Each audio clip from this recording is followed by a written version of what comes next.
I thought after 50 years it's okay to toot my own horn a bit and show you all of my great accomplishments. I figure at 50 I'm allowed to do that. And unfortunately, people just haven't appreciated all the things I've done, and so I'm going to have to tell you my stuff. I'm only showing you the things in computers that I've done. There's a whole bunch of other stuff. The first was when I was a young Turk. I went around Europe. I created a machine that played chess, except nobody realized that it was me sitting in the box. You can see the other picture up there, but this is the undoctored photo. And I made a lot of money and fooled a lot of people. But then I decided that I should really learn about computers and do something significant. So I joined up with this guy Babbage, and we created the Zeidman and Babbage analytical engine. Now, a lot of people thought that the engine couldn't be built because they didn't have the technology at the time. It was never actually completed. What you see in the lobby is a model that was completed recently. Other people have come to decide the technology was there, but Babbage was an SOB and nobody wanted to work for him. That was true. But the real reason that we didn't complete the engine was Lady Ada Lovelace came between us. The enchantress of numbers. We both were in love. I'm sorry, honey. Babbage and I went our separate ways. Then I created the card punch. The card punch. And but the thing is, as anybody who works with computers knows, this thing crashed. It needed to be rebooted. The blue screen of death. And so there was a lot of hollering. And it became known as the Hollerith machine. And people forgot that I had invented it, but if they had remembered, in the 2000 presidential elections, we would have been talking about hanging Bobs. Well, now, maybe you recognize Claude Shannon. Claude Shannon brought the 1 and the 0 to computers, binary. If probably all of you are too young to remember, we used to count starting at 2. And I said, Claude, I said, how about a 1 and a 0? And he said, that's a great idea.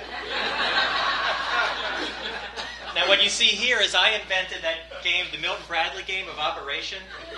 And you had to pull out, parts of the patient stuff without touching the sides. And Claude, I used to challenge him all the time, and then I'd scare him. And he never got it, and he was really frustrated by that. Then, with 2 other guys whose names I don't even remember, I invented the oscilloscope. They went off and started Tektronix. All I got was a lousy Hobie's t-shirt.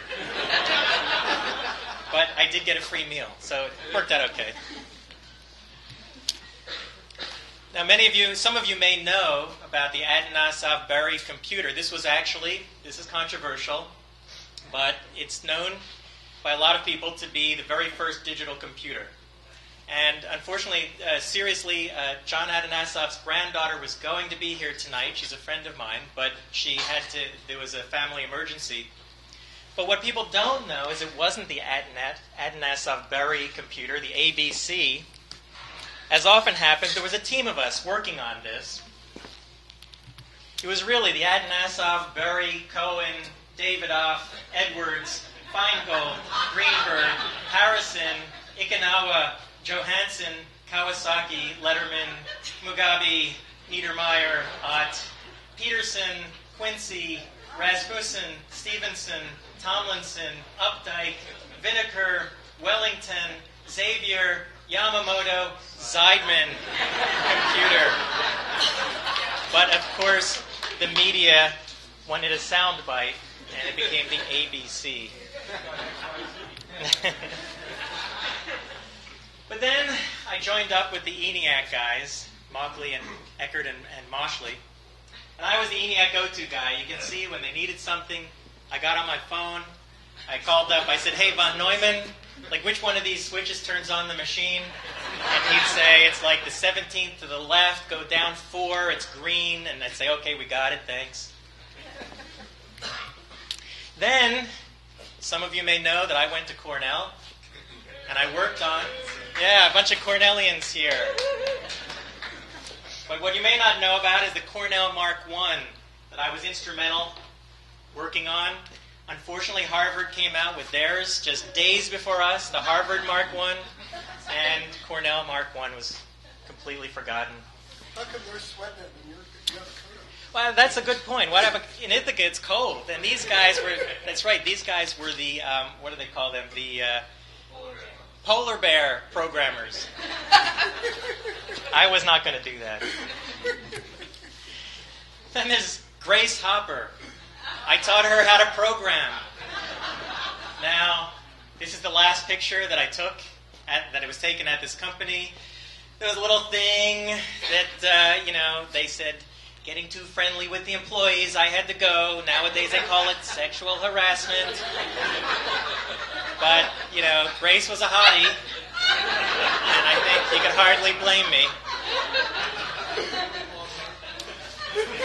So I came out to Stanford and joined up with these guys, Bill and Dave, and we were going to start the Bill and Dave and Bob company.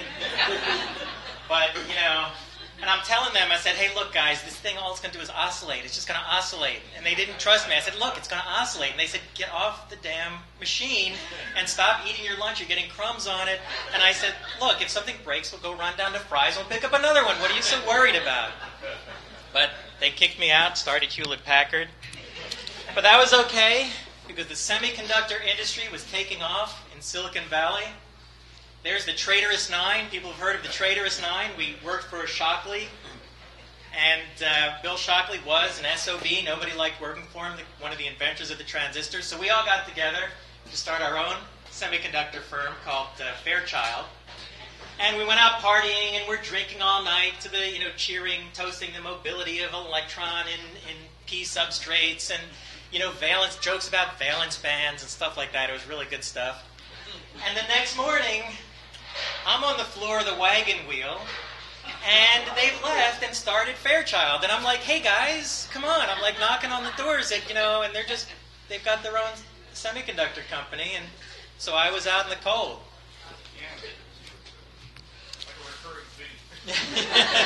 I know, it's frustrating. But at least I did have Jack Kilby admit finally that I was in fact the inventor of the integrated circuit. There he's handing over his Nobel Prize to me.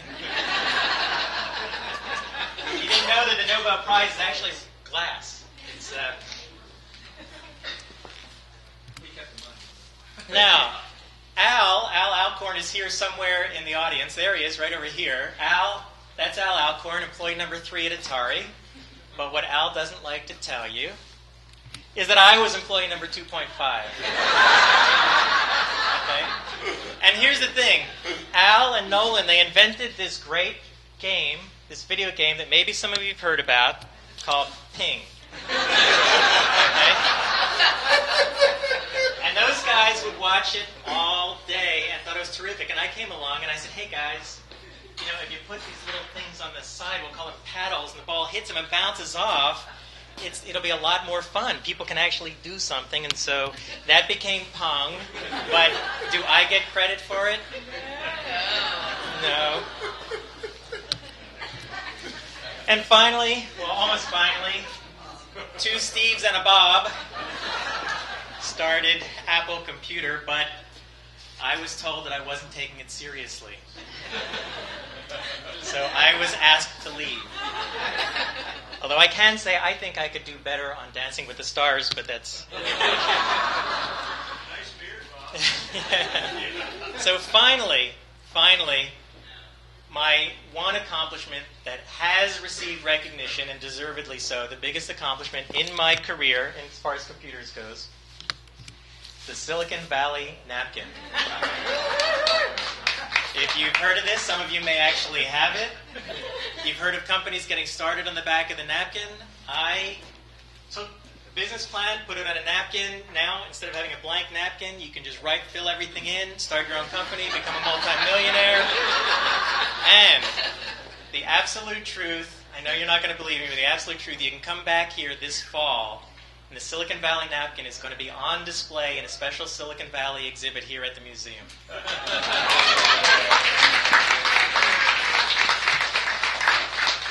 it good for laughing at that? It's great for a lot of things. And that's really all. Thanks everybody for being here. This has been a lot of fun.